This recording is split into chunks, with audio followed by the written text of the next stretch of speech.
എന്നാലും power production ചെയ്യുന്നുണ്ടല്ലേ. Stability check നോക്കട്ടെ, എന്ത് സ്റ്റേബിൾ. ആ ഷോർട്ട് വീൽ ബേസ് ആയിട്ട് ഇത്രയും സ്റ്റേബിൾ അല്ലേ. അഗ്രസീവ് ഡൗൺ ഷിഫ്റ്റ് ചെയ്തല്ല. ഓ എന്താ നോക്കണേ, അതാണ് ആ സ്ലിപ്പ് ആൻഡ് സ്ക്രച്ചിൻ്റെ പ്രത്യേകത. കണ്ട ബാറ്ററി സ്മൂത്ത് ആയിട്ട് 6th. Welcome back guys. ഇന്ന് നമ്മുടെ ഒപ്പം ഉള്ള യമഹയുടെ R15 V4 ആണ് കേട്ടോ. ദ റേസേഴ്സ് ചോയ്സ് എന്നാണ് പറയുന്നത്. The best beginner bike for track riding. അക്രമം കാണിക്കാൻ പ്ലാൻ ഉണ്ടെങ്കിൽ ഇതാണ് എടുക്കേണ്ട മോട്ടോർ സൈക്കിൾ. എന്തുകൊണ്ടാണെന്ന് ഞാൻ പറഞ്ഞുതരാം. സോ നമുക്ക് ഫ്രണ്ടിൽ തന്നെ സ്റ്റാർട്ട് ചെയ്യാം. എന്ത് ബ്യൂട്ടിഫുൾ ആയിട്ടുള്ള ഡിസൈൻ അല്ലേ. ആ എയർ ഇൻടേക്ക് വരെ ശരിക്കുള്ള എയർ ഇൻടേക്കിൽ ഒരു ഫോക്സ് എയർ ഇൻടേക്കാണ് കൊടുത്തേക്കുക. അതിലൊരു bi function LED projector head ലാമ്പാണ് കൊടുത്തേക്കുക. സൈഡിലത്തെ DRS ഒക്കെ കണ്ടില്ലേ. ഇതൊരു R7 ഇൻസ്പയർഡ് ആയിട്ടുള്ള ഡിസൈനാണ്. പക്ഷേ ഇൻഡിക്കേറ്റേഴ്സ് നോക്കൂ, ഒരു ബൾബ് ടൈപ്പ് ഇൻഡിക്കേറ്റേഴ്സ് ഉണ്ട്. അത് ഇതുവരെ യമഹ മാറ്റിയല്ല. 2025 ഇപ്പോഴും. പക്ഷേ എനിക്കൊന്നും ഓപ്ഷൻ ഉണ്ട് ടു an LED നിങ്ങൾക്ക് കൺവേർട്ട് ചെയ്യാൻ പറ്റുന്ന കേട്ടോ. അത് ഞാനൊന്ന് ചെക്ക് ചെയ്തിട്ട് അപ്ഡേറ്റ് ചെയ്യാം കേട്ടോ. ബ്യൂട്ടിഫുൾ ആയിട്ടുള്ളൊരു മോട്ടോർ സൈക്കിൾ. R15 V3 തന്നെ ബ്യൂട്ടിഫുൾ ആയിരുന്നു. അവരത് കുറച്ചും കൂടി എയറോ ഡൈനാമിക് ആക്കി, അതിൻ്റെ ഫ്രണ്ട് എൻഡ് കുറച്ചും കൂടി എയറോ ഡൈനാമിക് ആക്കി. കുറച്ചൊരു പവർ ഡ്രോപ്പ് വന്നിട്ടുണ്ട്, അത് ഞാൻ പിന്നെ സംസാരിക്കാം. പക്ഷേ കൂടുതൽ എയറോ ഡൈനാമിക് ആക്കിയ ഡിസൈനാണ് ഇത്. പിന്നെ കണ്ടില്ല, ഇതിൽ ഉപയോഗിച്ച 37mm അപ്സൈഡ് ഡൗൺ ഫോർക്കാണ്ട് ഒരു ബൈബ്രേഡ് ട്വിൻ പിസ്റ്റൺ കാലിപ്പറാ കൊടുത്തേക്കുക. സാധാ റബ്ബർ ലൈൻസ് ആയിട്ട് യൂസ് ചെയ്യുക. സ്റ്റീൽ ബ്രേഡർ ഒന്നല്ല, സ്റ്റീൽ ബ്രേഡ് ആക്കി കുറച്ചൊരു ബെറ്റർ ലെവർ ഫീൽ കിട്ടും, കുറച്ചൊരു ബെറ്റർ ബ്രേക്കിംഗ് ഫീൽ കിട്ടും കേട്ടോ. സാധാ ബ്രേക്ക് പാഡ്സ് ആണ്. 282mm ഡിസ്ക് റോട്ടർ ആണ് കേട്ടോ, വിത്ത് ഡുവൽ ചാനൽ ABS. ഫ്രണ്ടിലും ABS ഉണ്ട്, ബാക്കിലും ABS ഉണ്ട്. നിങ്ങൾക്ക് റോഡ് റൈഡ് ചെയ്യുന്ന സമയത്ത് ABS ആവശ്യമുള്ളൂ, അതുകൊണ്ട് ABS പ്രൊവൈഡ് ചെയ്തിട്ടുണ്ട്. പക്ഷേ ട്രാക്കിൽ പോകുമ്പോൾ ഇതൊന്ന് റിമൂവ് ചെയ്ത് മാറ്റി കഴിഞ്ഞാൽ ഇവിടെ നിന്ന് കണ്ട ഒരു 8mm T സ്പാനർ അല്ലെങ്കിൽ സാധാ സ്പാനർ വെച്ചൊന്ന് റിമൂവ് ചെയ്ത് കഴിഞ്ഞാൽ നിങ്ങൾക്ക് ABS ഡിസ്കണക്ട് ചെയ്യാൻ പറ്റുന്ന കേട്ടോ. അടിപൊളിയായിട്ട് നിങ്ങൾക്ക് ട്രാക്കിൽ ഓടിക്കാൻ പറ്റുന്ന. നമ്മൾ റേസ് ട്രാക്കിൽ ABS യൂസ് ചെയ്യാറില്ല. ABS എന്ന് പറഞ്ഞാൽ നമ്മുടെ സ്റ്റോപ്പിംഗ് ഡിസ്റ്റൻസ് കൂടെ അധികം ഹാർഡായിട്ട് ബ്രേക്ക് ചെയ്യാൻ പറ്റില്ല. നമ്മുടെ ഈ റോഡ് പോലെയല്ല റേസ് ട്രാക്കിൻ്റെ ടാർമാക്ക് എന്ന് പറഞ്ഞാൽ ഭയങ്കര പെർഫെക്റ്റ് ആയിരിക്കും. ഇങ്ങനത്തെ ഡസ്റ്റോ ഗ്രേവിലൊന്നും ഉണ്ടായില്ല. അതുകൊണ്ട് നമുക്ക് ഹാർഡായിട്ട് ബ്രേക്ക് ചെയ്യാം. ഈവൻ ടയർ ലോക്ക് ആയി നമുക്ക് കൺട്രോൾ ചെയ്യാൻ പറ്റും. ഓൺ ദ റോഡ് അതിലത്തെ സർഫസ് നമുക്ക് എക്സ്പെക്ട് ചെയ്യാൻ പറ്റില്ല.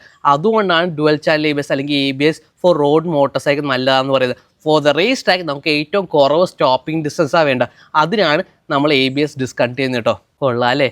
പിന്നെ ഇതിൻ്റെ ഫ്രണ്ട് ഫെൻഡറൊക്കെ കണ്ടില്ലേ, സെറ്റപ്പാണ്. ഭയങ്കര അഗ്രഷൻ ആയിട്ടുള്ള ഡിസൈനാണ് കൊടുത്തത്. MRFൻ്റെ റെവ്സ് S ടയറാണ് കേട്ടോ. ബേസിക് ഈ ടയർ വെച്ചിട്ട് നിങ്ങൾക്ക് ട്രാക്ക് ഓടിക്കാം. പക്ഷേ ബെറ്റർ ടയേഴ്സ് ഉണ്ട് ഇതിൽ. 110, 150 സെക്ഷൻ TVSൻ്റെ പ്രോട്ടോക്ക് ടയേഴ്സ് ഇട്ട് കഴിഞ്ഞാൽ അക്രമം കാണിച്ച് കോർണർ ചെയ്യാൻ പറ്റും. അതിൻ്റെ കുറച്ച് ഫുട്ടേജസ് ഒക്കെ ഞാൻ താഴെ കൊടുക്കാം കേട്ടോ. ഒരു V3 വെച്ചിട്ട് V4 ആയിട്ട് ഞങ്ങൾ race battle with national champion ഒക്കെ ചെയ്ത് അമർനാഥ് മെയിനായിട്ട് നമുക്ക് ഒരു ട്രാക്ക് അറ്റാക്ക് വീഡിയോസ് ഒക്കെ ചെയ്ത് ഒരു കോമ്പാക്ട് ഫൈറ്റിംഗ് ആയിട്ടുള്ള ട്രാക്ക് അറ്റാക്ക് വീഡിയോസ് ഒക്കെ ചെയ്തിട്ട് അന്ന് കയറി ചെക്കൗട്ട് ചെയ്ത് നോക്ക്. പിന്നെ ഇവിടെ നോക്കി കഴിഞ്ഞാൽ കാണാൻ പറ്റും ആ ലിക്വിഡ് കൂൾ, ആ കുട്ടി റേഡിയേറ്ററും കാണാൻ പറ്റും കേട്ടോ. പിന്നെ ഈ മോട്ടോർ സൈക്കിളിൻ്റെ ഹൈലൈറ്റ് പറയുന്നത് കുറേ കാര്യങ്ങൾ കേട്ടോ. ഫസ്റ്റ് തന്നെ ഇതിൻ്റെ ഫ്രെയിം, ആ ഡെൽറ്റ ബോക്സ് ഫ്രെയിം, ആ സ്റ്റീൽ പെരിമീറ്റർ ഫ്രെയിമാണ് കൊടുത്ത് അതിലോട്ട് എഞ്ചിൻ ഹാങ് ചെയ്ത് വെച്ചേക്കാണ്. അടിപൊളി ഫീഡ്ബാക്ക് പ്രൊവൈഡ് ചെയ്യുന്ന ഒരു ഷാസി. എല്ലാ റേസേഴ്സും ഇത് ഓടിച്ചിട്ടാണ് മനസ്സിലാക്കുന്നത് എന്താണ് ഷാസി ഫീലിംഗ് കിട്ടുന്നത്, എന്താണ് കോർണർ സ്റ്റെബിലിറ്റി, എന്താണ് കോർണർ സ്പീഡ്. അതൊക്കെ മനസ്സിലാക്കാൻ സഹായിക്കുന്നത് ഈ ഷാസിയാണ് കേട്ടോ. അക്രമ സാധനമാണ്. മാത്രമല്ല ഈ എഞ്ചിൻ ഒരു 155cc ലിക്വിഡ് കൂൾ എഞ്ചിനാണ്. SOSC ആണ്, പക്ഷേ 4 വാൽവ് ആണ് കൊടുത്തേക്കുക. വേരിയബിൾ വാൽവ് ആക്ച്വേഷൻ ഉണ്ട്. ഏകദേശം 7400 RPM ആകുമ്പോഴേക്കും ഇതിൻ്റെ ക്യാം പ്രൊഫൈലൊന്നും ചേഞ്ച് ചെയ്യുന്നത്. ബിലോ 7400 RPM കുറച്ചുകൂടി സ്മൂത്ത് ലീനിയർ ആയിട്ടൊരു ക്യാം പ്രൊഫൈൽ. 7400 RPM കഴിയുമ്പോഴേക്കും അതിൻ്റെ ക്യാം പ്രൊഫൈൽ മാറും, കുറച്ചും കൂടി ഷാർപ്പാകും, കുറച്ചും കൂടി അഗ്രസീവ്. ടോപ്പ് എൻഡ് കുറച്ചൊരു പവർ ഉണ്ടാക്കാൻ വേണ്ടി, കുറച്ചൊരു ഫാസ്റ്റ് റെവ് ചെയ്യാൻ വേണ്ടി, കൂടുതൽ air into the engine കിട്ടാൻ വേണ്ടി ഉള്ള പ്രൊഫൈലാണ് കൊടുത്തിരിക്കുന്നത്. പിന്നെ ഇതിൻ്റെ പവർ ഫിഗേഴ്സ് കേൾക്കുമ്പോൾ അത്രമാത്രം എക്സൈറ്റിംഗ് ആയി തോന്നില്ല. ഒരു 18.4 PS 14.2 Nm ഓഫ് ടോർക്കാണ് കേട്ടോ പ്രൊഡ്യൂസ് ചെയ്യുന്നത്. പക്ഷേ അറ്റ് ഹയർ RPM. ഇത് ബേസിക്കലി ഒരു സ്ക്വയർ റേഞ്ചിൽ ഇതിൻ്റെ ബോറിംഗ് സ്ട്രോക്ക് ഏകദേശം 58mm വരുന്ന കുറച്ചും കൂടി സ്ട്രോക്ക് ലെങ്ത് കൂടുതലാണ് കേട്ടോ. ഒരു പെർഫെക്റ്റ് സ്ക്വയർ എഞ്ചിനിൽ പക്ഷേ കുറച്ചുകൂടി സ്ട്രോക്ക് ലെങ്ത് കൂടിയ ഒരു സ്ക്വയറിഷ് എഞ്ചിനാണ് കേട്ടോ. മാത്രം ഇത് ഹൈ ആയിട്ട് റെവ് ചെയ്യാം. 10,000 RPM ഇതിൻ്റെ peak power 18.2 horse power produce ചെയ്യുന്നത്. പഴയ ജനറേഷൻ വെച്ച് നോക്കുമ്പോഴേക്കും കുറച്ചൊരു പവർ ഡ്രോപ്പ് ഫീൽ ചെയ്യാൻ പറ്റും. പക്ഷേ അവർ ചെയ്തിരിക്കുന്നതെന്ന് പറഞ്ഞാൽ കുറച്ചും കൂടി കൂടുതൽ ടോർക്ക് കൂട്ടി, കുറച്ച് വെയിറ്റും കൂടിയാണ്. പക്ഷേ ഒരു 0.1 Nm ഓഫ് ടോർക്ക് കൂട്ടിയുണ്ട്. അത് മാത്രമല്ല ആ ടോർക്ക് കുറച്ചും കൂടി ഏർലിയർ ആയിട്ടാണ് പ്രൊഡ്യൂസ് ചെയ്യുന്നത്. 1000 RPM ഏർലിയർ ആയിട്ട് 7500 നിങ്ങൾക്ക് മാക്സിമം ടോർക്കും കിട്ടും കേട്ടോ. സെറ്റപ്പ് നോക്കണേ. 7400 RPM VVA എൻഗേജ് ചെയ്യുന്ന 7500 RPM നിങ്ങൾക്ക് പീക്ക് പവറും കിട്ടും. എങ്ങനെ ഇരിക്കണേ. പിന്നെ ഇതിൻ്റെ റിയർ ഷോക്ക് കണ്ടില്ലേ, ഒരു ലിങ്കേജ് ടൈപ്പ് ഷോക്ക് അബ്സോർബറാണ് കൊടുത്തേക്കുന്ന. ആവശ്യത്തിനുള്ള ഗ്രൗണ്ട് ക്ലിയറൻസ് കൊണ്ടിട്ട് വണ്ടി. ഇത് ഓടിച്ചിട്ട് നമ്മുടെ ഇത് കാണുമ്പോൾ ഒരു ഫുള്ളി ഫെയർഡ് മോട്ടോർ സൈക്കിൾ അടി തട്ടും എന്നുള്ള പേടിയുണ്ട്. പക്ഷേ കുഴപ്പമില്ലാത്ത ഗ്രൗണ്ട് ക്ലിയറൻസ് കൊടുത്തിട്ടുണ്ട്. ഏകദേശം 170 millimeters ഓഫ് ഗ്രൗണ്ട് ക്ലിയറൻസ് ഉണ്ട്. നമ്മുടെ NX200 അതിനെക്കാട്ടി കൂടുതൽ ഗ്രൗണ്ട് ക്ലിയറൻസ് ആയിട്ട് ഈ വണ്ടിക്ക്. പിന്നെ ഇതിൻ്റെ ഫുഡ് പേ കണ്ടില്ല, കുറച്ച് ബാക്കിലോട്ടാണ്, കുറച്ച് അഗ്രസീവായിട്ടാണ് മൗണ്ട് ചെയ്തിരിക്കുന്നത്. എക്സോസ്റ്റിൻ്റെ ഗാർഡും കൊടുത്ത് അതിൻ്റെ ടെക്സ്ചർ മാറ്റിയുണ്ട്. പണ്ട് മുതൽ ഈ ടെക്സ്ചർ ആയിരുന്നു. എനിക്കൊന്ന് V3 V4 ആയിട്ട് ഞാൻ കൺഫ്യൂസ് ആവുന്നു തോന്നുന്നു. പിന്നെ റിയറിൽ കണ്ടില്ലേ, ഒരു കുട്ടി 220 ഡിസ്ക് റോട്ടറാണ് കൊടുത്തത്. അത് വിത്ത് ഡുവൽ ചാനൽ ABS. ഫ്രണ്ടിലും ABS ഉണ്ട്, ബാക്കിലും ABS ഉണ്ട്. നിങ്ങൾക്ക് ധൈര്യത്തോടെ ബ്രേക്ക് കയറി പിടിച്ചാൽ റിയറിൽ ലോക്കിംഗ് ഹോപ്പിംഗ് ഒന്നും പേടിക്കണ്ട കേട്ടോ. പിന്നെ സ്ലിപ്പ് ആൻഡ് ക്ലച്ച് കൊടുത്തിട്ടുണ്ട്. അഗ്രസീവ് ഡൗൺ ഷിഫ്റ്റ് ചെയ്ത് തന്നെ റിയർ വീൽ ലോക്ക് ആയില്ല. എന്ത് സെറ്റപ്പ് അല്ലേ. പിന്നെ ബാക്കിൽ കൊടുത്തേക്കാൻ നമുക്ക് ഒരു റേഡിയൽ ടയറാണ് 140 section MRF Revs S tyre. സീനില്ലാത്ത ടയർ എവറി ഡേ യൂസ് കമ്മ്യൂട്ടിങ്ങിനാണെങ്കിൽ ക്യാഷ്വൽ ആയിട്ടുള്ള ട്രാക്ക് ഡെക്ക് വരെ കുഴപ്പമില്ലാത്ത ടയർ. പക്ഷേ ഞാൻ നേരത്തെ പറഞ്ഞല്ലോ, ടയർ മാറ്റിയിട്ട് കുറച്ചും കൂടി ഒരു better tyre, soft combo by കോമ്പോർഡ് ആയിട്ടുള്ള ടയേഴ്സായി TVS പ്രോട്ടോക്ക്, യൂറോ ഗ്രിപ്പ് അതൊക്കെ ഇട്ട് കഴിഞ്ഞാൽ, അല്ലെങ്കിൽ CNS സ്പോർട്ട് റാഡ്, അല്ലെങ്കിൽ റേസിൻ്റെ ട്രേസാർ, അങ്ങനെ കുറേ ടയറിന് കിട്ടും. ഇപ്പം അപ്പോളോ ആൽഫ H1 ആയാലും നിങ്ങൾക്ക് അതൊക്കെ ഇട്ട് ഓടിച്ചാൽ better feedback on the track, better edge grip, better corner speeds, അക്രമം കാണിക്കാൻ പ്ലാണ്ടി ആ ടയേഴ്സിലോട്ട് മാറട്ടോ. പിന്നെ ചെളി തെറിക്കാണ്ടിരിക്കാൻ വേണ്ടി ടയർ ഹഗ്ഗർ കൊടുത്തിട്ടുണ്ട്, എക്സ്റ്റൻഡർ മഡ് ഗാർഡ് കൊടുത്തിട്ടുണ്ട്, ഇൻഡിക്കേറ്റേഴ്സ് മൗണ്ട് ആ പഴയ ഇൻഡിക്കേറ്റേഴ്സ് ഉണ്ട്, ഇതുവരെ മാറിയിട്ടില്ല. സെറ്റപ്പേ. പിന്നെ ഈ മോട്ടോർ സൈക്കിൾ പ്രൊവൈഡ് ചെയ്ത പെരിങ്ങാട്ട് മോട്ടോഴ്സ് ആണ് ആലുവയത്ത്. പിന്നെ ഈ മോട്ടോർ സൈക്കിൾ എടുക്കാൻ പ്ലാൻ ഉണ്ടെങ്കിൽ, ടെസ്റ്റ് റൈഡ് ചെയ്യാനൊക്കെ പ്ലാൻ ഉണ്ടെങ്കിൽ അതിൻ്റെ ഡീറ്റെയിൽസ് നമ്പറൊക്കെ ഞാൻ താഴെ കൊടുത്തേക്കാം, ഒന്ന് കയറി ചെക്കൗട്ട് ചെയ്ത് നോക്കാം. പിന്നെ MT15 വെച്ച് നോക്കുമ്പോൾ ഇതിന് ഒരു കുട്ടി സ്പ്രോക്കറ്റാണ് കൊടുത്തേക്കുന്നത്. 48 ടീത്തിൻ്റെ സ്പ്രോക്കറ്റ് കൊടുത്തേക്ക്. MT15 ഐ തിങ്ക് 52 ടീത്താണ് എൻ്റെ ഓർമ്മയിൽ നിന്ന് എടുത്ത് പറയുകയാണ്. കണ്ടാ ഇതിന് വലിയ സ്പ്രോക്കറ്റാണ്. അത് സിറ്റി റൈഡിങ് കുറച്ചും കൂടി ബെറ്റർ ആക്കാൻ വേണ്ടി, കുറച്ചുകൂടി ആക്സലേഷൻ കിട്ടാൻ വേണ്ടി അത് കൊടുത്തേക്ക്. ഇത് കുറച്ചും കൂടി ടോപ്പ് എൻഡ് കിട്ടാൻ വേണ്ടി, കുറച്ച് സ്മൂത്തായി ഓടിക്കാനുള്ള സെറ്റപ്പിനായിട്ട് കൊടുത്തിരിക്കുന്നത്. മാത്രമല്ല നമുക്കൊരു ക്വിക്ക് ഷിഫ്റ്റർ കൊടുത്തിട്ടുണ്ട്. ക്വിക്ക് ഷിഫ്റ്ററിൻ്റെ പ്രത്യേകത എന്ന് പറഞ്ഞാൽ, മിക്കവരും എന്നോട് ചോദിക്കുന്ന കാര്യം ഈ R15 ക്വിക്ക് ഷിഫ്റ്റർ ഉണ്ടോയെന്ന്. ശരിക്കും R15 ക്വിക്ക് ഷിഫ്റ്റർ ഉണ്ട്. V4 ചില വേർഷൻസിൽ മാത്രമേ ക്വിക്ക് ഷിഫ്റ്റർ ഉള്ളൂ കേട്ടോ. അതിന് എക്സ്ട്രാ പേയ്മെൻറ്റ് കൊടുക്കണം. അപ്പോൾ നിങ്ങൾക്ക് ക്വിക്ക് ഷിഫ്റ്റർ കിട്ടും. എന്നാൽ ക്ലച്ച് പിടിക്കാണ്ട് നിങ്ങൾക്ക് അപ്പ് ഷിഫ്റ്റ് ചെയ്യാൻ പറ്റും. ക്ലച്ച് പിടിക്കാണ്ട് വൈഡ് ഓപ്പൺ തുടങ്ങി ഫുൾ ത്രോട്ടിൽ പിടിച്ചുകൊണ്ട് അപ്പ് ഷിഫ്റ്റ് ചെയ്യാൻ പറ്റും കേട്ടോ. അതിനുള്ള ഒരു സെൻസർ, ഒരു ലിങ്കേജ് ടൈപ്പ് ആയിട്ടുള്ള ഒരു ക്വിക്ക് ഷിഫ്റ്ററാണ് കൊടുത്തിരിക്കുന്നത്. സെറ്റപ്പ് കൊള്ളാല്ലേ. അത് ട്രാക്ക് മോഡിലേ കിട്ടുള്ളൂ കേട്ടോ, സാധാ മോഡിൽ കിട്ടില്ല. ട്രാക്ക് മോഡിൽ മാത്രമേ വർക്ക് ചെയ്യും എന്നാണ് എൻ്റെ ഓർമ്മയിൽ കേട്ടോ. ഒന്ന് ചെക്ക് ചെയ്തിട്ട് ഞാൻ അപ്ഡേറ്റ് ചെയ്യാം. ഓവറോൾ എൻ്റെ ഫിറ്റ് ആൻഡ് ഫിനിഷ് കൊള്ളാം അല്ലേ. V3 വെച്ച് അതുകൊണ്ട് മച്ച് മോർ ഇംപ്രൂവ്ഡ് ആയിട്ടുള്ള ഒരു ഫിറ്റ് ആൻഡ് ഫിനിഷ് പ്ലാസ്റ്റിക് ക്വാളിറ്റിയൊക്കെ കാണുന്നതിൻ്റെ പെയിൻറ്റ് ഫിനിഷ് തന്നെ കൊള്ളാം. ചെറിയൊരു ഓറഞ്ച് പീലൊക്കെ പോലെ ഉണ്ട്, പക്ഷെ എന്നാലും കുഴപ്പമില്ല കേട്ടോ. ഫോർ ദാറ്റ് പ്രൈസും കൂടി കേട്ടോ. പഴയ പ്രൈസും നല്ല പ്രൈസൊക്കെ കൂടി, അത് ഞാൻ ലേറ്റർ പറയാം, നിങ്ങൾക്ക് മനസ്സിലാവും. സെയിം ആയിട്ടുള്ള 11 ലിറ്റർ ടാങ്കാണ്, പക്ഷേ എക്സലൻറ്റ് ഫ്യൂൽ എക്കോണമിയാണ് ഈ വണ്ടി പ്രൊവൈഡ് ചെയ്യുന്നത്. അതുകൊണ്ട് ടാങ്ക് സൈസ് 10 ആണെങ്കിലും 8 ആണെങ്കിലും കുഴപ്പമില്ല. കാരണം ഇൻ ദ സിറ്റി വരെ ഇതിന് ഏകദേശം 35 കിട്ടുന്നതാണ്. ഹൈവേയിൽ 6 ഗിയർ ഇട്ടിട്ട് റിലാക്സ് ചെയ്ത് ഓടിക്കുവാണെങ്കിൽ നിങ്ങൾക്ക് 60 കിലോമീറ്റർ ടു ലിറ്റർ വരെ കിട്ടുമെന്നാണ് യൂസേഴ്സ് പറയുന്നത്. ഞാനും ടെസ്റ്റ് ചെയ്ത് നോക്കിയിട്ട് എനിക്ക് 55 kilometre two litre fuel economy കിട്ടിയിട്ടുണ്ട്.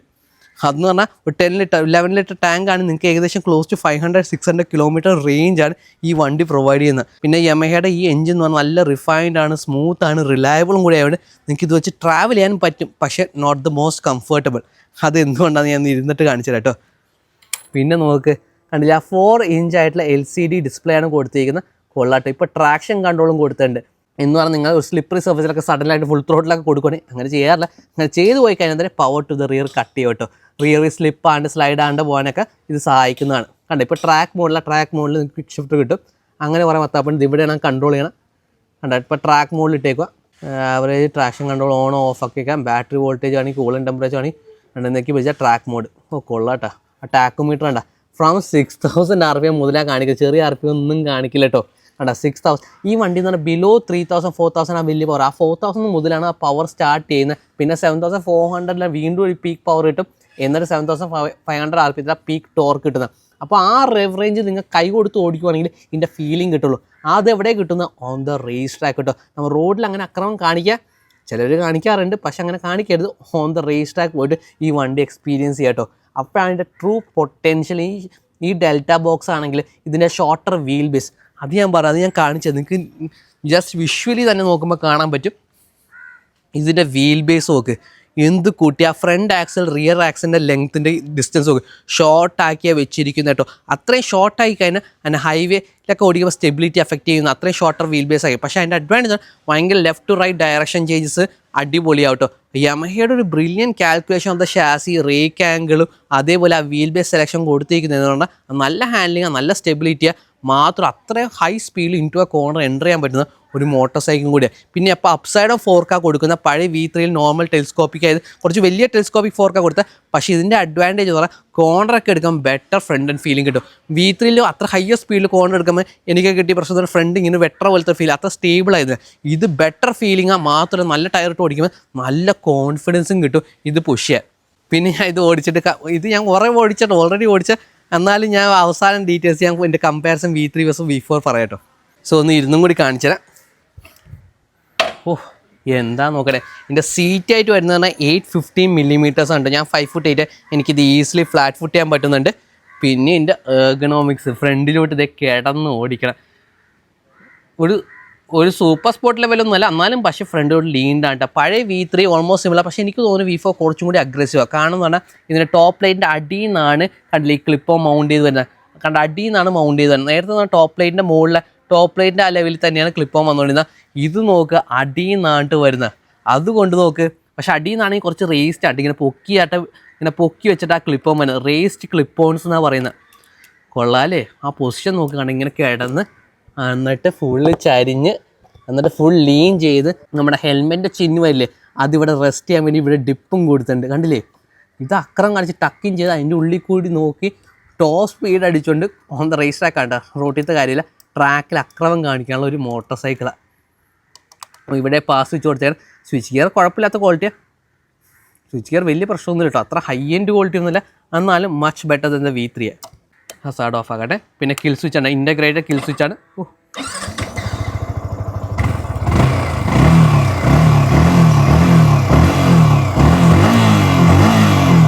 ഇവിടെ RP ഇപ്പോൾ കയറാത്ത കാണണം എന്ന് പറഞ്ഞാൽ ബിലോ 5000 RP കാണിക്കില്ല ട്രാക്ക് കൂടി.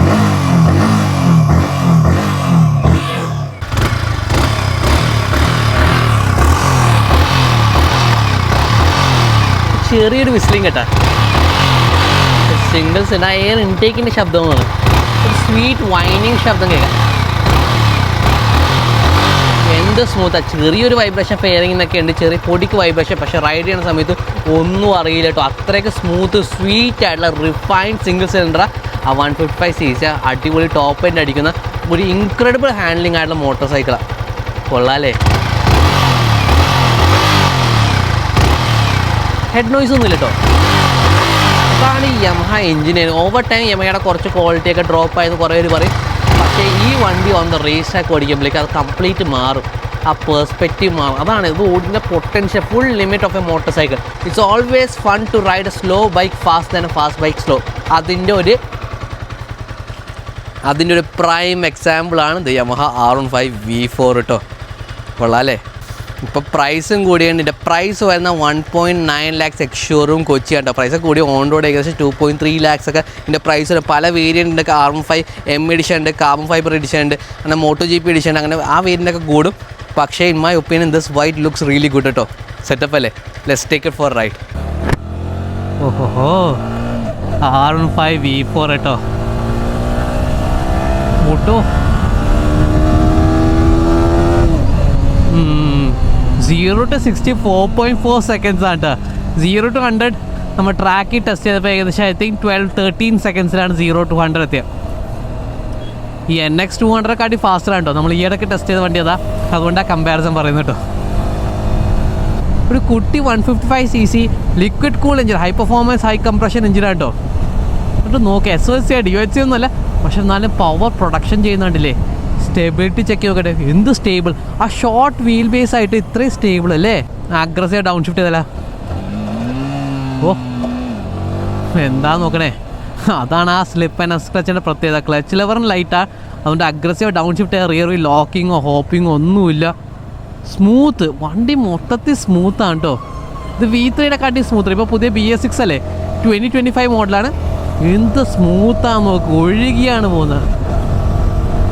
ഇങ്ങനെ ഹൈവേയിലൊന്നും ഓടിക്കാൻ യാതൊരു പ്രശ്നമില്ല. ഇതിൻ്റെ എർഗണോമിക്സ് ഞാൻ പറഞ്ഞില്ല, കുറച്ച് കമ്മിറ്റ് ഞാൻ ഫ്രണ്ടോട്ട് ലീൻ ചെയ്തിരിക്കും കേട്ടോ. ഇതിലിരിക്കേണ്ട പൊസിഷൻ ഞാൻ പറഞ്ഞല്ലോ, ടാങ്കിൽ നിന്ന് ഒരു ഫിസ്റ്റ് ഗ്യാപ്പ് കേട്ടോ, ഒരു കൈയുടെ ഒരു ഗ്യാപ്പ് ഇട്ട് എന്നിട്ട് ടാങ്ക് അടിച്ചില്ല, ടാങ്ക് ഹഗ് ചെയ്യണം. 2 നീസ് വെച്ചിട്ട് തൈസ് വെച്ചിട്ട് ഹഗ് ചെയ്ത് പിടിക്കണം. അപ്പോൾ ബ്രേക്ക് പിടിക്കുകയാണെങ്കിൽ നമ്മുടെ ഈ പാമ്പിലോ കയ്യിലൊന്നും ലോഡ് വരില്ല. ഓ ലോ എൻ്റെ ഒന്നും പവറിലിട്ടോ വണ്ടിക്ക്. നമ്മൾ ട്രാക്ക് മോഡിലാണ്. ട്രാക്ക് മോഡിൽ ക്വിക്ക് ഷിഫ്റ്റർ കിട്ടും. എന്ന് പറഞ്ഞാൽ ഫുൾ വൈഡ് ഓഫ് തോട്ടിൽ നമുക്ക് ക്ലച്ച് പിടിക്കാണ്ട് അപ്പ് ഷിഫ്റ്റ് ചെയ്യാൻ പറ്റും കേട്ടോ. കൊള്ളാമല്ലേ, സാധനം കൊള്ളാം, മത്താപ്പ്. പിന്നെ ട്രാക്ഷൻ കൺട്രോളും കൊടുത്തിട്ടുണ്ട്. പക്ഷേ ഇതിൻ്റെ സ്റ്റെബിലിറ്റി നോക്ക്,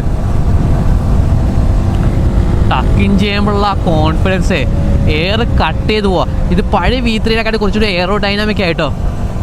പക്ഷെ സസ്പെൻഷനൊക്കെ കണക്കാം. ബാക്ക് ഷോക്ക് ഹാർഡാ, ഫ്രണ്ട് ഫോർക്ക് അപ്സൈഡ് ഡൗൺ ആയി. ഓ അടിയൊക്കെ കിട്ടും കേട്ടോ.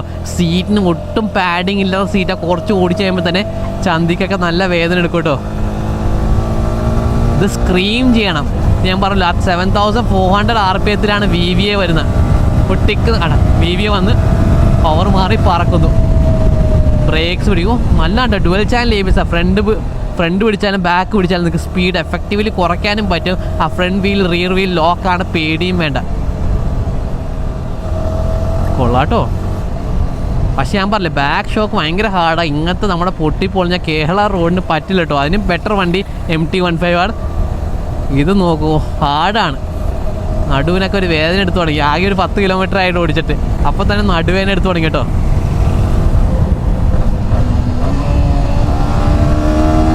കണ്ട, ബാറ്ററി സ്മൂത്തായിട്ട് 6th ബ്രേക്കോ, എന്ത് സ്റ്റെബിലിറ്റിയാണ് വണ്ടി. Pure engine. ആ ഡെൽറ്റ ബോക്സ് ഫ്രെയിമിൻ്റെ ഹൈലൈറ്റാണ് നമുക്ക് കാണുന്നത്. ആ ഷോർട്ട് വീൽ ബേസും ഇത്ര സ്റ്റെബിലിറ്റിയും ഇത്ര സ്മൂത്തായിട്ടുള്ള ലീനിയർ ആക്സലറേഷനാണ്. അങ്ങനെ തെറിപ്പിക്കുന്ന ഈ RC KTM-ലൊക്കെ എന്ന് പറഞ്ഞാൽ ഒരു പേടിപ്പിക്കുന്നൊരു പവറുണ്ട്. ഒരു സഡൻ സർജ് ഓഫ് പവറാണ്. അത് സിറ്റിയിലൊക്കെ ഓടിക്കാൻ രസമാണ്. പക്ഷെ ഒന്ന് റേസ് ട്രാക്ക് കോർണർ എക്സിറ്റിലൊക്കെ വരുമ്പോഴേക്കും കൈ കൊടുക്കുമ്പോഴേക്കും അത്രമാത്രം ഫണ്ണായി തോന്നില്ല. എൻജോയ് ചെയ്യാൻ പറ്റില്ല. എനിക്കിഷ്ടമാണ് അങ്ങനത്തേക്ക് ഓടിക്കാൻ. പക്ഷേ നമ്മൾ ലാപ്പ് ടൈമിനൊക്കെ വേണ്ടി ഓടിക്കുമ്പോൾ, റേസൊക്കെ ഓടിക്കുമ്പോൾ നമുക്ക് ലീനിയർ പവർ ഉണ്ടെന്ന് പറഞ്ഞാൽ ഭയങ്കര ഈസി ടു കൺട്രോൾ ആയിരിക്കും. നമുക്കറിയാം, പ്രഡിക്റ്റബിൾ ആയിട്ടുള്ള പവർ. നമുക്കറിയാം എവിടെയാണ് പവർ വരാൻ പോകുന്നത്. കൈ കൊടുത്താൽ കുഴപ്പമില്ല. ഈ KTM-ൽ ആ മിഡ് റേഞ്ച് ഭയങ്കര സ്ട്രോങ്. ആ സിംഗിൾ സിലിണ്ടറിൻ്റെ ആ ബിഗ്ഗർ CC ആയതുകൊണ്ട് അതിനോട് ആ മിഡ് റേഞ്ച് ഭയങ്കര സ്ട്രോങ്. ആ മിഡ് റേഞ്ച് 5000, 5.5, 6000 ഭയങ്കര പവറാണ്. ഇതിലൊരു 7400 RPM അങ്ങോട്ട് മുകളിലോട്ടാണ് പവറുള്ളത്. അതിൻ്റെ താഴെ ഓടിച്ചു കഴിഞ്ഞാൽ വലിയ പവറില്ല. പക്ഷേ ഇതിൻ്റെ ഒരു ഹൈലൈറ്റ് എന്ന് പറഞ്ഞാൽ നമ്മൾ VVA എൻഗേജ് ചെയ്യേണ്ട ആ 7400 RPM അടി ഓടിച്ചു കഴിഞ്ഞാൽ നല്ല ഫ്യൂൽ എക്കോണമി. ഈ 6th ഗിയറിൽ ഇങ്ങനെ പോയി കഴിഞ്ഞാൽ നിങ്ങൾക്കൊരു ഏകദേശം 60 km/ലിറ്റർ ഫ്യൂൽ എക്കോണമി കിട്ടും. എന്താണല്ലേ, മൈലേജിന് മൈലേജ്, ലുക്കിന് ലുക്ക്, റിലയബിലിറ്റിക്ക് റിലയബിലിറ്റി, കംഫർട്ടില്ല. എല്ലാം കൊടുക്കാൻ പറ്റില്ലല്ലോ, എല്ലാം തരാൻ പറ്റില്ലല്ലോ. പക്ഷെ ഇതൊക്കെ എനിക്ക് ഭയങ്കര ഇഷ്ടമാണ്. ഇത് ഓടിക്കാൻ എന്ത് രസമെന്ന് നോക്കി, എന്ത് സ്മൂത്തായിട്ടാണ് പോകുന്ന വണ്ടി. ഒഴുകി പോവാ. ഹാൻഡ്ലിങ് കണ്ട, ഞാൻ എങ്ങോട്ടാണ് നോക്കുന്നത് അങ്ങോട്ട് വണ്ടി എത്തുക. കണ്ട, ഇൻപുട്ട് കൊടുക്കാനോ ഒഴുകിയ പോണം. Gliding through road. Proper wind പ്രൊട്ടക്ഷനും തരുന്നുണ്ട്. ഒന്ന് ടക്കിൻ ചെയ്യണം കേട്ടോ. കുറച്ച് ടോളർ റൈഡേഴ്സ് ആണെങ്കിൽ കുറച്ചൊന്ന് ടക്കിൻ ചെയ്യണം. പക്ഷെ നോക്ക്, സെറ്റപ്പ് നോക്ക്, കൊള്ളാട്ടോ. അടിപൊളി എൻജിനാണ്. Light clutch ലെവറാ. ഹീറ്റിങ്ങും ഇല്ല. ഇത്ര നേരം നമ്മൾ ഓടിച്ചിട്ട് പൊരിഞ്ഞ വെയിലത്ത് ഓടിക്കുക, യാതൊരു ഹീറ്റിംഗ് ഇല്ല. കൊള്ളാല്ലേ. ഓ, ചെറിയ ഹമ്പ് ചാടുമ്പോൾ തന്നെ, ചെറിയ ഗട്ടറൊക്കെ ചാടുമ്പോൾ തന്നെ നടുവിന് നല്ല അടി കിട്ടും കേട്ടോ. എന്താണല്ലേ ഈ R15 ഇങ്ങനെ സിറ്റിയിൽ ഇങ്ങനത്തെ മോശമായിട്ടുള്ള റോഡിൽ ഓടിക്കേണ്ട വണ്ടിയല്ല. അങ്ങനെ ഓടിക്കുമ്പോൾ ഈ വണ്ടി അറിയിക്കും, ഇങ്ങനെ ഓടിക്കേണ്ട വണ്ടിയല്ലെന്ന് അപ്പം തന്നെ അറിയിക്കുക. ഇത് ട്രാക്കിൽ കൊണ്ടുപോയിട്ട് കഥ പറയാനാണ് വണ്ടി പറയുന്നത്. അത്ര ഹാൻഡ്ലിങ് കിട്ടും. ഓ, ബ്രേക്സ്, ഈ ABS ഉള്ള ബ്രേക്സ് എനിക്ക് അത്ര ഇഷ്ടമില്ല കേട്ടോ. ഓൺ ദ റോഡ് എന്നല്ല, പക്ഷെ ഓൺ ദ ട്രാക്ക്. എന്താണ് ഇപ്പോൾ ഇവർ കാണിക്കണേ? കണ്ട, വെട്ടിച്ചെടുത്താണ്ട് ആ വണ്ടി നമ്മൾ നേരത്തെ ഐഡൻറ്റിഫൈ. നമ്മൾ എപ്പോഴും നേരെ നോക്കണം, ദൂരോട്ട് നോക്കിയിട്ട് ഓടിക്കണം. എങ്ങോട്ടാണ് പോകേണ്ടത് അങ്ങോട്ട് നോക്കണം. ബാക്കി അടുത്തുള്ള സാധനമൊക്കെ പെരിഫറൽ വിഷനിലായിരിക്കും. ഈ സാധനം എനിക്ക് വണ്ടി ഇവിടെ കാണാം, പക്ഷേ ഞാൻ നേരെ നോക്കുന്നത് കണ്ടില്ലേ. അങ്ങനത്തെ സെറ്റപ്പിൽ നമ്മൾ എപ്പോഴും വെച്ച് ഓടിക്കണം. അപ്പോൾ ഫ്രണ്ട് ആ വണ്ടി പിടിച്ചാൽ എനിക്കറിയാം, ഓക്കെ ലെഫ്റ്റ് എടുത്ത് പോകണം. ആ വണ്ടി സ്ലോ ഡൗൺ ചെയ്ത് തുടങ്ങി എനിക്ക് ലെഫ്റ്റ് എടുക്കണം, അല്ലെങ്കിൽ ഇടയിൽ കൂടി കൊണ്ടുപോകണമെന്ന് വെച്ചാൽ അതിൻ്റെ തൊട്ട് പുറകെ പോയി നിൽക്കുകയാണെന്ന് പറഞ്ഞാൽ അത് ബ്രേക്ക് പിടിച്ചാൽ നമുക്ക് ചിലപ്പോൾ നിർത്താൻ പറ്റില്ല. കണ്ടാ, ഒന്ന് സ്പീഡ് കുറച്ച് കഴിഞ്ഞാൽ നമുക്ക് അഗ്രസീവായിട്ട് ഡൗൺ ഷിഫ്റ്റ് ചെയ്യണം. ഫസ്റ്റിലോട്ടാ സെക്കൻഡിലോട്ടാ ഇട്ടാലേ വണ്ടി എടുത്തുകൊണ്ട് പോകാൻ പറ്റില്ല. അങ്ങനെ ലോ ഡൗൺ ടോർക്കൊന്നുമില്ല വണ്ടിക്ക്. അതൊക്കെ ശ്രദ്ധിച്ചിട്ട് വേണം ഓടിക്കുക കേട്ടോ. പിന്നെ ഇടയിൽ കൂടി കൊണ്ടുപോകാൻ അടിപൊളിയാട്ടോ. നിങ്ങളൊരു 18 year old 20 years ഒക്കെ ആണെങ്കിൽ, ആ ചെറുപ്രായത്തിൽ ആ ടീനേജ് ആയിട്ട് ആ ഏർലി 20s പോവുകയാണെങ്കിൽ ഈ വണ്ടി എടുത്താൽ ഒരു പ്രശ്നമില്ല കേട്ടോ. അപ്പോൾ ഒരു 25-30+ ഒക്കെ ആണെന്ന് പറഞ്ഞാൽ നിങ്ങളെ നടുവ് നിങ്ങൾ തെറി വിളിക്കും ഈ വണ്ടി ഇവിടെ ഓടിച്ചു കഴിഞ്ഞാൽ. അത്ര സ്ട്രെയിനാണ് നടുവിന്. ഇപ്പം ഞാൻ സ്ഥിരം സൂപ്പർ സ്പോർട്ട് വണ്ടികൾ ഓടിക്കുന്ന ഒരാളാണ്. ഓൺ ദ ട്രാക്ക് ആണോ. അതാവുമ്പോൾ ട്രാക്ക് നല്ല സർഫസ് ആയതുകൊണ്ട് വലിയ സീനില്ല. ടക്കിൻ പൊസിഷനിലൊക്കെ ഇരുന്ന് കഴിഞ്ഞാൽ വലിയ പ്രശ്നമില്ല. എവറി ഡേ യൂസ് ടൂറിംഗ് ഒക്കെ ചെയ്യാൻ പ്ലാൻ ഉണ്ടെങ്കിൽ ഇതല്ല കേട്ടോ വണ്ടി, വേറെ വണ്ടി നോക്കണം. ഇത് യമഹ R15 V4 കേട്ടോ. യമഹയുടെ എല്ലാ ജനറേഷനും ദ റേസേഴ്സ് ചോയ്സ് ആയിരുന്നു ഫോർ ട്രാക്ക് റൈഡിങ്. ട്രാക്കിൽ അക്രമം കാണിക്കും, റോഡിലല്ല, റോഡിൽ ആൾക്കാർ അക്രമം കാണിക്കാറുണ്ട്, പക്ഷേ മെയിൻലി ഫോർ ട്രാക്ക് റൈഡിങ് ഇതായിരുന്നു പ്രിഫറൻസ് കേട്ടോ. ഇത് എക്സ്പെൻസീവ്, എല്ലാ ജനറേഷൻ ഇറങ്ങുമ്പോഴും ഇത് expensive motor cycle for the track riding ആണെങ്കിൽ എക്സ്പെൻസീവ് ആയിരുന്നു. പക്ഷേ എല്ലാവരും സേവ് ചെയ്തിട്ട് മേടിക്കുന്ന ഒരു മോട്ടോർ സൈക്കിൾ R15. നിങ്ങൾക്ക് അങ്ങനെ ഒരു പ്ലാൻ ഉണ്ട് to become a racer plan ഉണ്ടെങ്കിൽ ഒറ്റ മോട്ടോർ സൈക്കിൾ അത് സിറ്റി യൂസ് ചെയ്യണം, അതേപോലെ നിങ്ങൾക്ക് കോളേജ് യൂസ് ചെയ്യണം. ഇത് ടാർഗറ്റ് ചെയ്ത് യങ് റൈഡേഴ്സിനാണ് കേട്ടോ. എന്ന് പറഞ്ഞാൽ ഓൾഡർ റൈഡേഴ്സിന് പറ്റില്ലെന്നല്ല, അത് പറയാൻ റീസൺ എന്ന് പറഞ്ഞാൽ എനിക്ക് ഓടിക്കാൻ ഇഷ്ടം മോട്ടോർസ്, പക്ഷേ എവറി ഡേ ഇത് ഓടിക്കുക എന്ന് പറഞ്ഞാൽ ഈ കൊച്ചി ട്രാഫിക്കിൽ ബാഡ് റോഡ്സ് ഓടിക്കാൻ നടുവോ. ഇതിൻ്റെ ബാക്ക് ഷോക്ക് എന്ന് പറഞ്ഞാൽ സ്റ്റിഫർ സൈഡിലാണ് കൊടുത്തത്, ഫ്രണ്ട് കുഴപ്പമില്ലാത്ത സോഫ്റ്റാണ്, പക്ഷേ എന്നാലും എല്ലാ അടിയും കിട്ടും. സീറ്റ് അത്രമാത്രം പാഡിങ് ഇല്ല, പില്ലിയൻ പ്രാക്ടിക്കലി ഇരുത്താൻ പറ്റില്ല, അത്രയും മാത്രം എന്താ പറയുക ഒരു സ്റ്റിഫ് സസ്പെൻഷൻ സെറ്റപ്പാണ് കൊടുത്തിരിക്കുന്നത്. മാത്രമല്ല സീറ്റിന് അത്രമാത്രം പാഡിങ് കൊടുത്തല്ല. പിന്നെ ഈ കാണുന്ന ഈ പ്ലാസ്റ്റിക് പാൻസില്ലേ അത് കുറച്ച് ഫ്ലിംസിയാണ് കേട്ടോ. കുറച്ച് വെയിറ്റുള്ള റൈഡേഴ്സൊക്കെ ബാക്കിൽ ഇരുന്നതിന് ഇത് പൊട്ടാനുള്ള സാധ്യതയുണ്ട്. അങ്ങനെ കുറേ പ്രശ്നങ്ങളുണ്ട്.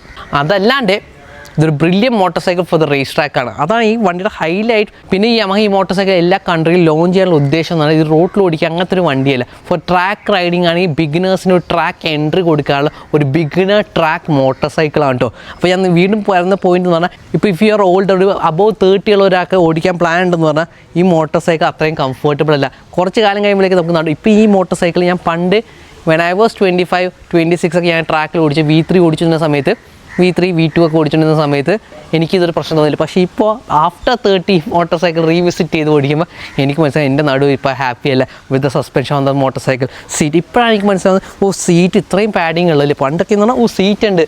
പണ്ടത്തെ റേസ് വണ്ടി എൻ്റെ വണ്ടി നോക്കിയാൽ ജസ്റ്റ് ഒരു ഫൈബർ ഗ്ലാസ് പീസ് മാത്രമേ കൊടുത്തിട്ടുള്ളൂ, സീറ്റും കൂടി ഇല്ല, ഈ റബ്ബർ പാഡിങ് കൂടി ഇല്ല, അല്ലെങ്കിൽ ഫോം മെറ്റീരിയൽ ഒന്നും ഇല്ലാതെ ജസ്റ്റ് ഒരു ഫൈബർ ഗ്ലാസ്സിലാണ് നമ്മൾ ഓടിച്ചുകൊണ്ടിരുന്നത്. അപ്പോൾ എനിക്ക് കംപ്ലയിൻറ്റ് ഉണ്ടായിരുന്നില്ല. പക്ഷേ ഇപ്പോൾ വിത്ത് സീറ്റ് വന്നപ്പോൾ എനിക്ക് എന്ത് അൺകംഫർട്ടബിൾ ആയിട്ടുള്ള മോട്ടോർ സൈക്കിളാണ്. ഈ ക്ലിപ്പ് ഓൺ ഹാൻഡ് ഇപ്പോൾ ഫ്രണ്ടിൽ ലീൻ ചെയ്തിരിക്കുക, നമ്മൾ പ്രോപ്പർലി കണ്ടില്ലേ ഈ ടാങ്കിൻ്റെ ഷേപ്പ് കണ്ടില്ലേ, ഈ ടാങ്ക് നമ്മൾ പ്രോപ്പർലി നീസ് വെച്ച് ഹഗ് ചെയ്ത് കഴിഞ്ഞില്ലെങ്കിൽ ഇത് വളരെ കമ്മിറ്റഡ് ആയിട്ടുള്ള റൈഡിങ് പൊസിഷൻ. ബ്രേക്ക് പിടിക്കുമ്പോഴാണെങ്കിൽ നമ്മുടെ എൽബോസിലാണെങ്കിൽ നമ്മുടെ ജോയിൻറ്റ്സ്, നമ്മുടെ ഫോർ ആംസിലാണെങ്കിലോ ഫോർ ആം പമ്പ് വരും, അതുപോലെ നമ്മുടെ എൽബോസ്, നമ്മുടെ ഹാൻഡ്സിൽ പാംസിലൊക്കെ ഭയങ്കരമായിട്ട് ഫോഴ്സ് ആക്ട് ചെയ്യും. പ്രോപ്പർ കോ സ്ട്രെങ്ത് ഇല്ലെങ്കിൽ ഈ മോട്ടോർ സൈക്കിൾ പിടിച്ച് ഓടിക്കാൻ കുറച്ച് പാടാണ്. എവറി ഡേ യൂസ് ചെയ്യാൻ പറ്റും, ഷോർട്ടർ സിറ്റി റൈഡ്സ് ഒക്കെ പറ്റും. പക്ഷേ എനിത്തിങ് മോർ നമ്മുടെ ഇപ്പോൾ റോഡിൻ്റെ കണ്ടീഷൻ വെച്ച് നോക്കുകയാണെന്ന് പറഞ്ഞാൽ അത്രയും മോശം കണ്ടീഷനുള്ള റോഡിലൊക്കെ ഓടിക്കാൻ പറ്റുന്ന മോട്ടോർ സൈക്കിളല്ല. ബ്രില്യൻ്റ് എഞ്ചിനാണ്, റിലയബിൾ ആണ്, റിഫൈൻഡ് ആണ്, ഹൈ റവിങ് ആണ്, എല്ലാ സാധനവും കൂടി യമഹയുടെ ജാപ്പനീസ് റിഫൈൻമെൻറ്റ് എല്ലാം ഫീൽ ചെയ്യാൻ പറ്റുന്ന ഒരു അക്രമ എഞ്ചിനാണ്. പക്ഷേ എനിക്ക് തോന്നുന്നത് കുറച്ചും കൂടി MT-15 would be better for our roads. കുറച്ചുകൂടി അപ്രൈറ്റ് ആയിട്ട് ഇരിക്കാൻ കുറച്ചും കൂടി ബെറ്റർ ആയിരിക്കും. പക്ഷേ ഇതിൻ്റെ ലുക്സ് ആണെങ്കിൽ അതാണ് ആ കോളേജ് ഡ്രീമാണ് ഞാൻ പറയുന്നത്. ആ 19-18 ഇയേഴ്സ് ഫസ്റ്റ് മോട്ടോർ സൈക്കിൾ എടുക്കാൻ പ്ലാൻ ഉണ്ട് to become better. Bullet proof എഞ്ചിനാണ്, അത്ര റിഫൈൻഡ് എഞ്ചിനാണ്. ഇതിൻ്റെ ഷാസി ആപ്പ്, ഡെൽറ്റ ബോക്സ് ഫ്രെയിമിൻ്റെ ഹാൻഡ്ലിങ്, ഒരു ബെറ്റർ ടയേഴ്സ് ഇട്ട് കഴിഞ്ഞാൽ കുറച്ചുകൂടി സെറാമിക് പാഡ്സ് അല്ലെങ്കിൽ സിൻഡർ ബ്രേക്ക് പാഡ്സും കൂടി ഇട്ട് കഴിഞ്ഞാൽ ABS റിമൂവ് ചെയ്ത് കഴിഞ്ഞാൽ ഓൺ ദ റേസ് ട്രാക്ക് ഇത് മാരക ഹാൻഡ്ലിംഗ് ആണ്. V3 കുറച്ചുകൂടി ഫാസ്റ്റർ ഇൻഡോർ കോർണർ ഫ്ലിക്ക്, പക്ഷേ ഇത് കുറച്ചൊരു ബെറ്റർ സ്റ്റെബിലിറ്റിയാണ് ഫ്രണ്ട് എൻഡ് കിട്ടുന്നത്. V3യുടെ ഫ്രണ്ട് എൻഡ് പെട്ടെന്ന് വാഷ് ഔട്ട്, അത്രയും ഹാർഡായിട്ട് ട്രെയിൽ ബ്രേക്ക് ഇൻഡു ആ കോർണർ പോയി ആ ഫ്രണ്ട് എൻഡ് പെട്ടെന്ന് തെന്നിപ്പോൾ.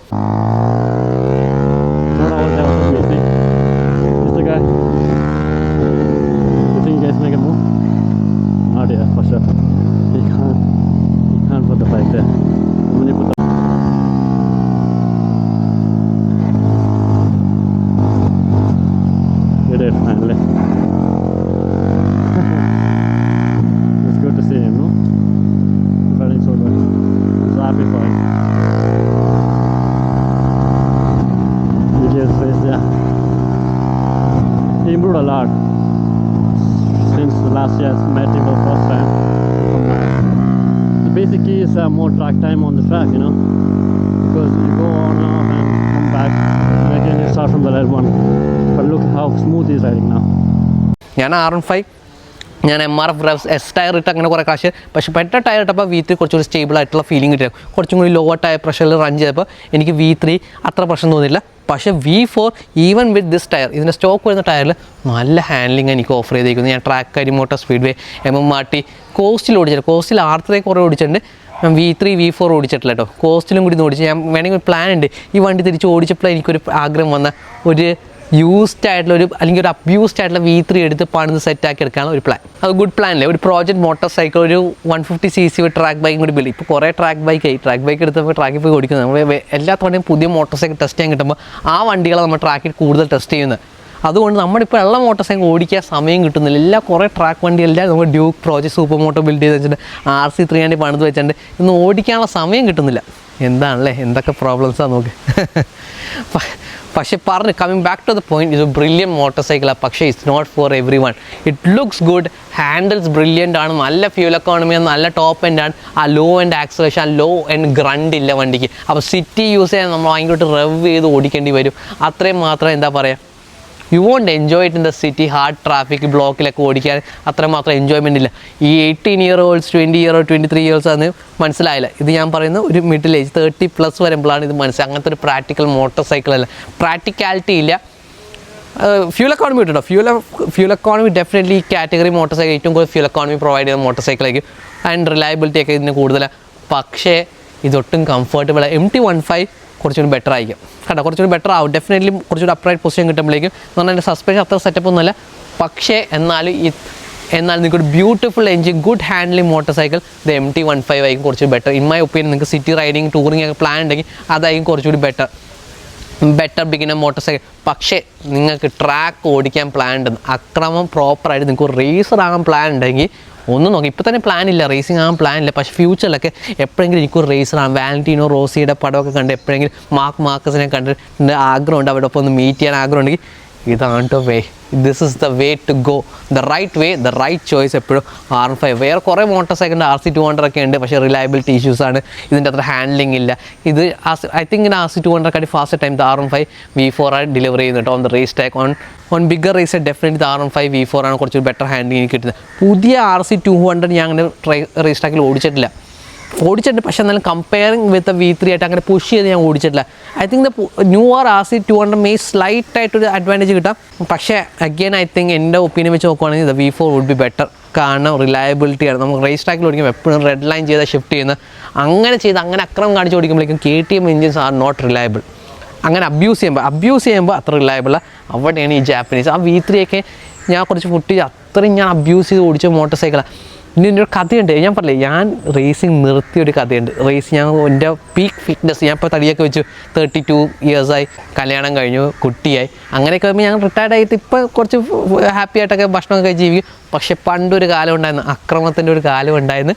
അന്ന് ഞാൻ full maximum lean full fitness ഒക്കെ ചെയ്യുന്ന ഒരു കാലത്ത് ഞാൻ പീക്കായിട്ട് മോഡിഫൈഡ് 390 കാറ്റഗറിയിൽ വണ്ടി ഓടിച്ചപ്പോൾ ക്രാഷായി.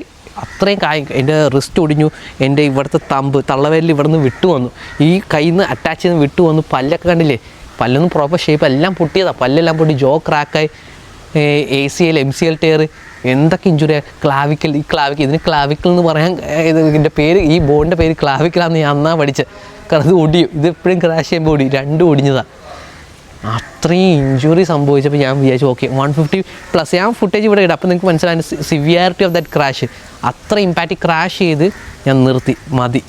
ഓക്കെ, അത്രയും പെയിനാണ് ഇത്. ഈ ക്രാഷ് കഴിഞ്ഞിട്ട് റിക്കവറി സ്റ്റേജ്, റീഹാബിറ്റേഷൻ, ഫിസിയോതെറാപ്പി അതൊക്കെ ചെയ്ത് അപ്പോഴും എൻ്റെ ലെഫ്റ്റ് റിസ്റ്റ് ഓടി. അപ്പോൾ ക്ലച്ച് ഓടിക്കാം, ഞാൻ കുറേ കാലം കഴിഞ്ഞിട്ട് വണ്ടി ഓടിക്കുമ്പോൾ ഭയങ്കര സ്ട്രെയിനാണ്. ആ ക്ലച്ച് ആ ഫ്രിക്ഷൻ സോണിൽ വിട്ട് നമ്മൾ റിലീസ് ചെയ്യില്ലേ, അത്രയും പെയിൻ. അപ്പോൾ ഞാൻ വെച്ച് നോക്കി ഇനി റേസിങ് വേണ്ട, ഇനി again going through this pain. അത്രയും ഫിറ്റ്നസ് ഉണ്ടായിട്ട് വീണ്ടും ആ ഫിറ്റ്നസ്സൊക്കെ നഷ്ടപ്പെടുന്നത്, ബോഡിയുടെ സ്ട്രെങ്ത്ത് നഷ്ടപ്പെടുന്നത്, ബോഡി ബ്രേക്ക് ആവുന്ന കാണുന്നത്, അത് നല്ലൊരു സൈറ്റില്ല. അത് ഗുഡ് പോർഷൻ ഓഫ് റേസിങ് മാത്രം മിക്കരും കാണാറുള്ളൂ. ദ ബാഡ് സൈഡ് അല്ലെങ്കിൽ the back side of racing കാണുന്നത് അത്രയും ഇഞ്ചുറീസ്. ആ ഇഞ്ചുറി കഴിഞ്ഞിട്ട് കുറേ കാലം കഴിഞ്ഞ് ഒരു 3 ഇയേഴ്സ് ഞാൻ ബ്രേക്ക് എടുത്ത് ഞാൻ തിരിച്ചു വന്ന് അതേ ട്രാക്കിൽ, കരിയം മോട്ടോർ സ്പീഡിലേക്ക് ഏറ്റവും വലിയ ക്രാഷ് എടുക്കുന്നത് അതേ ട്രാക്കിൽ വിത്ത് R15 V3 വന്ന് കപ്പടിക്കുന്നു. അപ്പോൾ എനിക്ക് അത്രയും മുമ്പേ എനിക്ക് കരി ഭയങ്കര സ്പീഡ്. ഞാൻ പിന്നെ കരി പോയി ഓടിക്കാറുണ്ടായിരുന്നില്ല. ഞാൻ എപ്പോഴും MMRT അല്ലെങ്കിൽ BIC അല്ലെങ്കിൽ റോണി ഗ്രിഡ് അവിടെ പോയി ഓടിക്കുള്ളത്. ഞാൻ കരി തിരിച്ച് വന്ന് ഓടിക്കില്ലേ, കാരണം എനിക്ക് പേടിയായിരുന്നു, അത്രയും വലിയ ക്രാഷ്. അത് ഡോക്ടേഴ്സ് പറഞ്ഞതെന്ന് പറഞ്ഞാൽ അന്ന് ഞാൻ നല്ല ഫിറ്റ്നസ്സിലായിരുന്നു, നല്ല പ്രോപ്പർ ആമേഴ്സ്, ഹൈ എൻഡ് എക്യുപ്മെൻറ്റ് ഇട്ടുകൊണ്ട് മാത്രം ജീവൻ തിരിച്ച് കിട്ടിയതാണ് ഡോക്ടർ പറഞ്ഞത്. അതിപ്പോൾ ഞാൻ ആലോചിക്കും എന്ത് കിളിയായിരുന്നു ഞാൻ, അങ്ങനത്തെ ഡേഞ്ചറാണ്. അപ്പോൾ അതിൽ നിന്ന് ഞാൻ തിരിച്ചു വന്ന് വീണ്ടും റേസ് ചെയ്യാൻ പോകുമെന്ന് പറഞ്ഞാൽ V3 പോയിട്ട് ഞാൻ കപ്പടിക്കുന്നു. ടാസ്ക്കാണ് മക്കളെ, അത് ഡേഞ്ചറസ് ആണ്. It's not for everyone. ഭയങ്കര അഡ്രിനാലിൻ റഷാണ്. ഡെഫിനറ്റ്ലി അങ്ങനെ ഭയങ്കര ഫീലിംഗ് അല്ലേ വെക്കുക. അപ്പോൾ ആ പോഡിയത്തിൽ കയറി നിൽക്കുന്ന ഫീലിംഗ് എന്ന് പറഞ്ഞാൽ definitely one of the best feelings in the world. പക്ഷേ എന്നാലും അക്രമം കാണിക്കേണ്ട റേസ് ട്രാക്കാണ്. അത്ര എക്യുപ്മെൻ്റ് ഉണ്ടായത് അത്ര ഇഞ്ചുറി എനിക്ക് പറ്റിയത്. അതുകൊണ്ട് ഞാൻ പറയുക റൂട്ടിൽ ഈ അക്രമമൊന്നും കാണിക്കരുത്, take it to raise track. അപ്പോൾ ഈ വണ്ടി ഉണ്ടെങ്കിൽ നിങ്ങൾക്ക് കുറച്ചുകൂടി ഈസിയായിട്ട് ടെക്നിക്കൊക്കെ പഠിക്കാൻ പറ്റും. എങ്ങനെയാണ് ട്രെയിൽ ബ്രേക്ക് ചെയ്യേണ്ടത്, എങ്ങനെയാണ് ബോഡി പൊസിഷൻ ചെയ്യേണ്ടത്, എങ്ങനെ കോർണറിലോട്ട് എൻട്രി ചെയ്യേണ്ടത്, അത്ര സ്പീഡ് ക്യാരി ഇൻറ്റു ആ കോർണർ എങ്ങനെ ചെയ്യുക, ഡയറക്ഷൻ ചേഞ്ച് ആണോ മോട്ടോർ സൈക്കിൾ റോഡിൽ കൊടുത്തുകൊണ്ട് തന്നെ from the left to right എങ്ങനെ ഡയറക്ഷൻ മാറ്റാം, കൗണ്ടർ സ്റ്റിയറിങ്, കുറേ സാധനങ്ങളുണ്ട്. അതൊക്കെ ഞാൻ ആദ്യം എനിക്ക് സന്തോഷം കണ്ടില്ലേ. ഈ വണ്ടി കുറച്ചുകൂടി നേരത്തെ കിട്ടി ഞാൻ പ്രോബ്ലം നല്ല റേസർ, കുറച്ചുകൂടി ബെറ്റർ റേസറായിരുന്നു. ഞാൻ പോയ റൂട്ട് കുറച്ച് തലേന്ന് റൂട്ട്. ഞാൻ ആദ്യം തന്നെ RC-ലോട്ടാണ് പോയത്. കാരണം അതിന് ഹൈപ്പ്, അതിന് ഓൺ പേപ്പർ സ്പെസിഫിക്കേഷനുള്ള വണ്ടി അതായത് കൂടുതൽ ഹോഴ്സ് പവറുള്ള വണ്ടി ആ ട്രാക്കിന് വേണ്ടതെന്ന് വെച്ചാൽ. പക്ഷേ ഹോഴ്സ് പവർ അല്ല everything. Handling, reliability, refinement, top speed, അതൊക്കെ ഫാക്ടറാണ്. ഈ വണ്ടിയാണ് സാധനം. ആ പറഞ്ഞ എല്ലാ പോയിൻറ്റും ഹാൻഡ്ലിങ് എന്താണെന്ന് മനസ്സിലാക്കാൻ ഇതേ ഉള്ളൂ. നമ്മൾ റോട്ടിൽ ഓടിക്കുമ്പോൾ ഒരിക്കലും ഈ ഹാൻഡ്ലിങ് മനസ്സിലാക്കില്ല. ഓൺ ദ റേസ് ഈ സിറ്റിയുടെ ഇടയിൽ കൂടി കുത്തിപ്പോകുന്നതല്ല ഹാൻഡ്ലിങ്. ഹൈ സ്പീഡിൽ 6th ഗിയറിൽ നിന്ന് down shift to 3rd gear into ആ കോണർ, അല്ലെങ്കിൽ 4th ഗിയർ ഇൻറ്റു ആ കോണർ, റെവ് ലിമിറ്റ് അടിച്ചുകൊണ്ട് കോണറിൽ പോകുന്ന ആ സ്റ്റെബിലിറ്റി, ആ ടയർ എന്താ ചെയ്യുന്ന ആ ത്രൂ ദ സസ്പെൻഷൻ ക്ലിപ്പ് ഓണിലൂടെ ഹാൻഡിൽ ബാർ നമുക്ക് എന്താ പറയുക, ടയർ ഫ്രണ്ട് ഗ്രിപ്പ് ഉണ്ട്, എനിക്ക് കോർണർ എക്സിറ്റ് കാണാൻ പറ്റും, അപ്പോൾ ഏർലി ആയിട്ട് ത്രോട്ടിൽ കൊടുക്കാൻ പറ്റുന്നുണ്ടോ, ആ തരുന്ന കോൺഫിഡൻസ്, ആ കണക്ഷൻ, ആ ഷാസി സെറ്റപ്പ്, അത് മനസ്സിലാക്കണമെങ്കിൽ നിങ്ങൾ R15 എടുത്ത് വന്ന് ട്രാക്കിൽ ഓടിക്കാൻ, റെൻ്റ് എടുത്ത് ഒരു V3 V4 എടുത്ത് ഓടിച്ച് നോക്കിയാൽ ഇതിൻ്റെ സെറ്റപ്പ് മനസ്സിലാവുള്ളൂ. അത്ര brilliant engineering the Yamaha R15 V4. ഇനി പറഞ്ഞ കുറേ കഥ പറഞ്ഞു. ചുരുക്കത്തിൽ പറഞ്ഞ് ഇത് അക്രമം ട്രാക്കിൽ കാണിക്കാൻ നല്ല വണ്ടിയാണ്. സിറ്റിയിൽ ഓടിക്കാൻ അത്ര സെറ്റപ്പ് അല്ല. നടു ഓടിയും കുറേയൊക്കെ ലോങ് ഓടിക്കാൻ പോയ പില്ലിയൻ്റെ നടു ഓടിയും നമ്മുടെ പുറം ഓടിയും അതിന് പറ്റിയ വണ്ടിയല്ല. അതിന് വേറെ കുറച്ചുകൂടി MT-15 കുറച്ചുകൂടി ബെറ്റർ. അതാണ് the GIST of it. So ഇതായി ബന്ധപ്പെട്ട് എന്തെങ്കിലുമൊക്കെ സംശയം comment down below. Thank you for watching. അടുത്ത വീഡിയോ കാണാം.